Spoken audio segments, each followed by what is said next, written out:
এবার নিজেদের ঘরের মাঠে সেল্টা ভিগোর বিপক্ষে রামধুলাই খেলেন রিয়াল মাদ্রিদ। দুই লাল কার্ড সহ ১৯ বছর পর এই প্রতিপক্ষের বিপক্ষে ঘরের মাঠে হার বিপর্যস্ত, শোচনীয় কিংবা বেহাল হালের মতো শব্দও যেন বর্ণনা করতে পারছে না স্প্যানিশ জায়ান্টদের বর্তমান পরিস্থিতিকে। প্রায় ৩৬ দিন পর ঘরে ফিরেছিল রিয়াল মাদ্রিদ, অথচ সান্তিয়াগো বার্নাবেউতে ফেরার আনন্দ ধুলোয় মিশে গেল অধপতনের সীমা ছাড়িয়ে যাওয়া এক ম্যাচে। লা লিগায় গতকাল রাতে সেল্টা ভিগোর বিপক্ষে ০-২ গোলে হেরেছে রিয়াল মাদ্রিদ। রিয়ালের জন্য আরও বিব্রতকর বিষয় হচ্ছে প্রতিপক্ষের এক আনাড়ি আর অনিয়মিত খেলোয়াড় তাদের জালে দুদফা বল পাঠিয়েছে। বদলি নেমে সেল্টা ভিগোর সুইডিশ উইঙ্গার উইলিয়ট সুইডবার্গ জোড়া গোল করেন, আর রিয়ালের দুর্দশা কয়েক গুণ বাড়িয়ে লাল কার্ড দেখেন ফ্রান গার্সিয়া ও আলভারো কারেয়াস। লিগে টানা ৩ ম্যাচ ড্র করার পর সবশেষ অ্যাথলেটিক বিলবাওকে ৩-০ গোলে উড়িয়ে প্রত্যাবর্তনের আভাস দিয়েছিল রিয়াল মাদ্রিদ। হেরে গিয়ে জাবি আলোনসোর দল যেন প্রমাণ করল মৌসুমটা এভাবে ধুঁকতে ধুঁকতেই শেষ করতে হবে লস ব্লাঙ্কোসদের। আগামী বুধবার ঘরের মাঠেই চ্যাম্পিয়ন্স লিগে ম্যানচেস্টার সিটির মুখোমুখি হবে রিয়াল। এই ম্যাচেও ইতিবাচক ফল না এলে বোধহয় চাকরিটাই হারাবেন জাবি আলোনসো। সেল্টা ভিগোর বিপক্ষে এই হারের লিগ জয়ের দৌড় থেকে অনেকটাই ছিটকে গেল রিয়াল। চিরপ্রতিদ্বন্দ্বী বার্সেলোনা থেকে পয়েন্ট টেবিলে এখন তারা ৪ পয়েন্ট পিছিয়ে। ১৬ ম্যাচে ১১ জয়, ৩ ড্র ও ২ হারে রিয়ালের পয়েন্ট ৩৬। রিয়ালের মুখোমুখি হওয়ার আগে লিগে মাত্র ৩ বার জয় দেখেছিল সেল্টা ভিগো।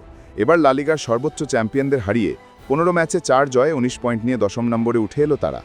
অথচ নিজেদের মাঠে লক্ষ্যে শট নেওয়া কিংবা গোলের সুযোগ তৈরিতে এগিয়েছিল রিয়ালই। তবে সুযোগ হাতছাড়ার সঙ্গে লাল কার্ডের খড়গ তাদের পুরোপুরি ম্যাচ থেকে ছিটকে দেয়। ম্যাচে কিলিয়ান এমবাপ্পে, ভিনিসিয়াস জুনিয়ররা মোট ২৩টি শট নিয়ে ৭টি লক্ষ্যে রাখে। বিপরীতে মোট ৭টি শট নিয়ে ৫টি লক্ষ্যে রেখে ২টি গোলে পরিণত করে সেল্টা। নিজেদের হারিয়ে খোঁজা রিয়াল ম্যাচের শুরুতেই ছন্দের খোঁজেই ছিল। এর মাঝেই বড় এক ধাক্কা খায় তারা। প্রতিপক্ষের সঙ্গে বল দখলের লড়াইয়ে আঘাত পান এদের মিলিতাও। পরে তিনি মাঠ ছাড়েন দুজনের কাঁধে ভর দিয়ে।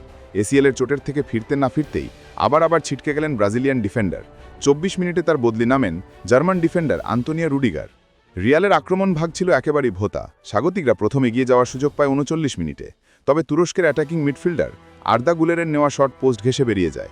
প্রথমার্ধে লিড নেওয়ার সুযোগ এসেছিল সফরকারী দলেরও, তবে শেষ পর্যন্ত শূন্য সমতা নিয়ে বিরতিতে যায় দুই দল। দ্বিতীয়ার্ধের শুরুতে দুরানের বদলি নেমে সেল্ট ভিগোকে এগিয়ে দেন উইলিয়ট সুইডবার্গ। ৫৩ বক্সের ভেতর বাঁ দিক থেকে সারাগোজার পাস, পেনাল্টি স্পটের কাছ থেকে ব্যাকহিল ফ্লিকে জালে পাঠান অরক্ষিত সুইডিশ অ্যাটাকিং মিডফিল্ডার। ৬৪ মিনিটে বড় ধাক্কা খায় রিয়াল। পরপর ২ মিনিটে দুবার হলুদ কার্ড দেখে শেষ পর্যন্ত মাঠ ছাড়তে হয় ফ্রান গার্সিয়াকে। এরপর ১০ জনের দল নিয়েও গোলের একাধিক সুযোগ তৈরি করে রিয়াল। তবে রাতটা ছিল রিয়ালের জন্য অপইয়া। গোল পাওয়া তো দূরের কথা, উল্টো যোগ করার সময় আরেক দফা হোঁচট খায় রিয়াল। যোগ করার সময় প্রথম মিনিটে উইলিটকে ফাউল করে হলুদ কার্ড দেখেন আলভারো কারেয়াস। রেফারির সিদ্ধান্তে অসন্তোষ প্রকাশ করে কয়েক সেকেন্ড পর লাল কার্ড দেখেন এই ডিফেন্ডার। পাশাপাশি রেফারির সঙ্গে তর্কে জড়িয়ে হলুদ কার্ড দেখেন ফেদেরিকো ভালভার্দে ও রদ্রিগো।